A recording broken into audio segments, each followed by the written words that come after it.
Welcome friends to the second episode of our tutorial HTML for beginners. In this episode, I will take up the concept of elements and attributes. So what are HTML elements? Elements are the basic building blocks of a web page.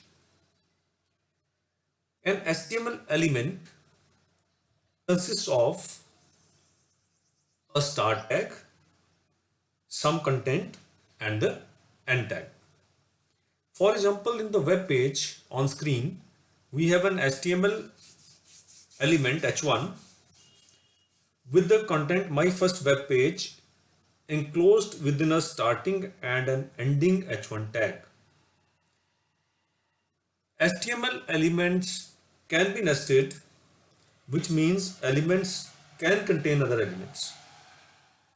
Here, HTML is the root element of this web page and it is having the head and the body elements inside it. In Visual Studio Code, if you collapse this HTML element, we'll see that whole of the content collapses alongside.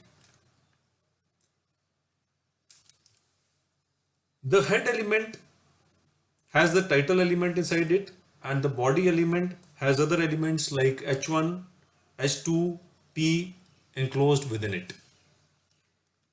We can collapse and expand the document elements and have a clear picture of the enclosed elements. Like if we collapse the body element, all the enclosed elements collapse within the body start and end tag. So similarly, if we collapse the head element will collapse and the title element will be not visible anymore. So this is all about HTML elements. Let's now talk about attributes. So attributes are the properties assigned to a particular HTML tag. We have global attributes which can be used with each and every HTML tag, and the frequently used global attributes are listed out here for your usage. These attributes are access key. It specifies a shortcut key to activate or focus an element. Class, it specifies one or more classes. It can be used for styling an element. ID specifies a unique ID for an element. The lang attribute specifies the language of the element's content. Style specifies an inline CSS style.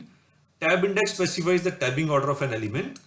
And title specifies extra information about an element. We should always use the lang attribute with the HTML tag as it helps the search engines and the browsers.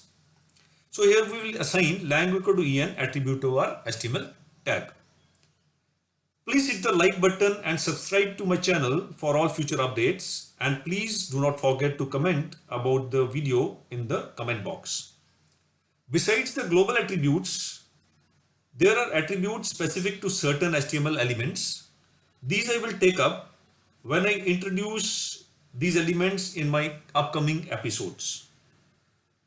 I end this episode with this overview. Thank you, friends.